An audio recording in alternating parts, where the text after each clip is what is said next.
ये कहानी है आज से ठीक 74 साल पहले यानी 17 जनवरी 1950 की कि जब शाम के तकरीबन 7 बज रहे थे और अमेरिकी रियासत मैसाचुसेट्स के शहर बोस्टन में सिक्योरिटी एजेंसी ब्रिंक्स के मुलाजिम दिन भर की डिलीवरीज के बाद बच जाने वाली नकदी के थैले और चेक्स को इमारत की दूसरी मंजिल पर मौजूद सेफ में रखने की तैयारी कर रहे थे। उसी दौरान फर्म के बैरूनी दरवाजे के बाहर एक ट्रक आकर रुका और उसमें से 5 अफराद नीले रंग के कोट, ड्राइवरों वाली मखसूस टोपियां, दस्ताने और मास्क पहने बाहर निकले और ब्रिंक्स फर्म की इमारत में दाखिल हो गए। उन्होंने इमारत में दाखिल होते ही वहां मौजूद फर्म के मुलाजमीन को बांधा और चंद ही मिनटों में तकरीबन $12 लाख कैश और $15 लाख मालियत के चेक्स और पे ऑर्डर ले उड़े। वो जाते हुए अपने पीछे एक टोपी, रस्सी का एक टुकड़ा और डक्ट टेप के अलावा कोई और सबूत नहीं छोड़कर गए थे। उस वक्त अखबारों में शाया होने वाली खबरों में इस वारदात को दुनिया की परफेक्ट तरीन डकैती करार दिया गया। इस वारदात के अगले 6 साल तक अमेरिकी पुलिस और FBI सैकड़ों अफराद से हजारों जावियों पर तफ्तीश करती रही, मगर कानून नाफिज करने वाले इदारे किसी हतमी नतीजे पर पहुंचने में नाकाम रहे।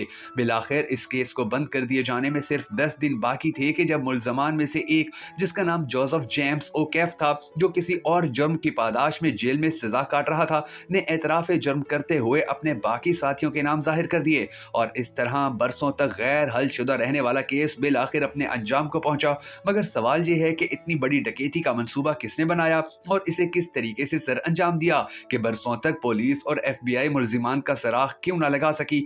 ये एक इंतहाई दिलचस्प कहानी है जो आज की इस वीडियो में हम आपको सुनाने जा रहे हैं, मगर उससे पहले आपने कमेंट सेक्शन में ये जरूर बता देना है कि आपके नजदीक पाकिस्तान का सबसे बड़ा डाकू कौन है, मियां मोहम्मद नवाज शरीफ या आसिफ अली जरदारी। मैं हूं शकील हैदर और आप देख रहे हैं बहकर नेटवर्क वीडियोस। दोस्तों, FBI की तफ्तीश के मुताबिक इस सारे मंसूबे का मास्टरमाइंड अतालवी नजाद एंथोनी पन्नू था, जो डकैती और राहजनी की वारदातों की मंसूबाबंदी करने का माहिर समझा जाता था। उसने इस काम को सर अंजाम देने के लिए अपने जैसे मजीद 10 जराइम पेशा अफराद की मदद हासिल की। ब्रिंक्स को लूटने के बारे में पहली बार 1947 में उस वक्त सोचा गया कि जब इसका दफ्तर बोस्टन की फेडरल स्ट्रीट में वाक़ था।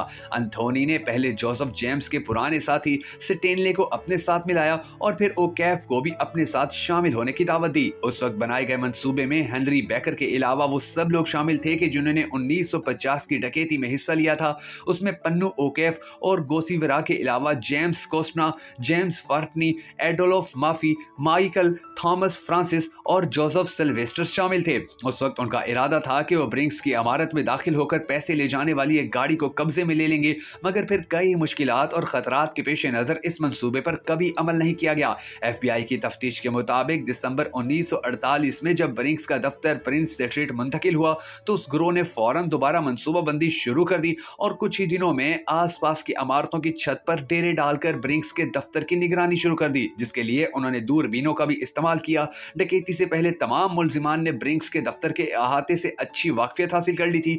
कई मौकों पर मुलाजमीन के जाने के बाद मुल्जिमान ने इमारत में दाखिल होकर पूरी इमारत की अच्छे से रहकी की थी। उन्हीं दरअंदाजियों के दौरान मुल्जिमान एक एक करके इमारत के 5 दरवाजों के ताले खोल कर ले जाते और पन्नू उनकी चाबियां बनवा लेता। इमारत के अंदर दाखिल होकर मुल्जिमान ने ब्रिंक्स के निजाम और कैश की तरसील के बारे में मुकम्मल तफसील हासिल कर ली थी। दफ्तर के अंदर के मामूलात का अंदाजा इस बात से लगाया जाता कि अंदर कितनी रोशनी है। उन्हें इस बात का भी पता था कि दिन के किसी वक्त दफ्तर में कितने मुलाजमीन होते हैं। डकैती से महीनों पहले ओकेफ और गोसिरवा ने बोस्टन में एक अलार्म कंपनी के अंदर दाखिल होकर ब्रिक्स की इमारत के सिक्योरिटी प्लान की नकल हासिल कर ली, मगर जब ये नक्शा उनके किसी काम ना आया तो उन्होंने उसे जाकर वापस भी रख दिया ताकि किसी को शक न हो।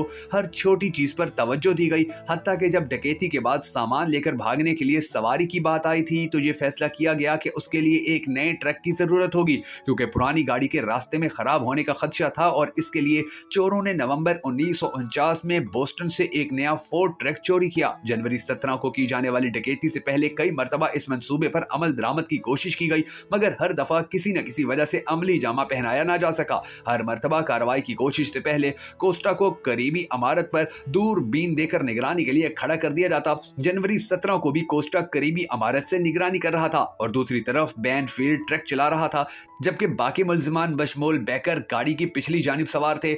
उसी दौरान पन्नू ने सब में नीले कोट और ड्राइवरों वाली टोपियां बांटी और जब कोस्टा की जानिब से उन्हें सिग्नल मिला तो मुल्जिमान ने मास्क पहने और पहले से हासिल शुदा चाबियां इस्तेमाल करते हुए इमारत में दाखिल हुए।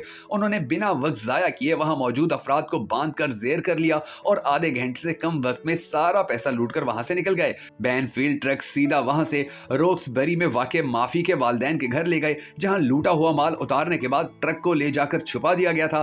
गीगन, पन्नू और फाहर्टी वहां से चले गए, जबकि बाकी अफराद वहीं लूटा हुआ माल गिनने के लिए रुक गए। कुछ देर बाद बीनफील्ड जोसेफ मैक्स गेंस के साथ लौट आए और FBI के मुताबिक पन्नू, रिचर्डसन और कोस्टा तीनों ने $20,000 लिए। डकैती के अगले दिन ओकैफ और गोसीरवार ने $1 लाख लूटे हुए माल से लिए, जो उन्होंने ओकैफ की गाड़ी में छुपा दिए। मगर उसके कुछ रोज बाद ही ओकैफ को गिरफ्तार कर लिया गया तो उसने जेल में मैक गेंस से कहा कि वो इसके हिस्से के पैसे निकालकर अपने पास रख ले, लेकिन बाद में जब ओकैफ को पैसे वापस मिले तो इसमें $2,000 कम थे, जो कि ओकैफ के पास इन पैसों को हिफाजत से रखने की जगह नहीं थी, तो उसने वो पैसे बतौर अमानत माफी को दे दिए और उसके बाद उसको वो पैसे कभी वापस नहीं मिले। माफी का कहना था कि कुछ पैसा चोरी हो गया था, जबकि बकिया ओकैफ के केसेस की पैरवी में खर्च हो गए।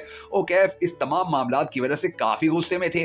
पहले तो पैसों में गबन, फिर उनको इस बात का भी गुस्सा था कि मैक गेंस और कोस्टा ने वारदात में हिस्सा नहीं लिया और उसके बावजूद उनको लूटे हुए माल में हिस्सा दिया गया। ओकैफ ने जब इस गुस्से का इजहार किया तो उसके बाद उस पर 3 बार जानलेवा हमले हुए। पहले 2 हमलों में बचने के बाद तीसरे हमले में ओकैफ जख्मी हो गए। जनवरी 1956 में ओकैफ जेल में था, जब उसको लगा कि उसकी जिंदगी जेल में गुजर जाएगी और उसके बाकी साथी लूटी हुई दौलत से अय्याशी की जिंदगी जी रहे हैं। अपने साथियों से बदला लेने की खातिर ओकैफ ने FBI को सब बता दिया। ओकैफ की गवाही के बाद 12 जनवरी 1956 को FBI ने बैकर, कोस्टा, माफी, मैक गेंसन और पन्नू को गिरफ्तार कर लिया, जबकि ओकैफ और गोसीवारा पहले ही दूसरे जुराइम की पादाश में जेल में थे। दूसरी तरफ बैनफील्ड तब तक मर चुका था, जबकि फाहर्टी और रिचर्डसन गिरफ्तारी से बचने के लिए रोपोश हो गए थे। बिलाखिर वो दोनों भी 16 मई 1956 को पकड़े गए और इस तरह ये केस अपने अंजाम को पहुंचा। ताहम गिरफ्तारियों के बावजूद डकैती में लूटी जाने वाली रकम में से तकरीबन $11 लाख का आज तक सुराग नहीं लग सका है। दोस्तों, अगर आपको हमारी ये वीडियो पसंद आई हो तो हमें सपोर्ट करने के लिए इसे शेयर जरूर कर दीजिएगा।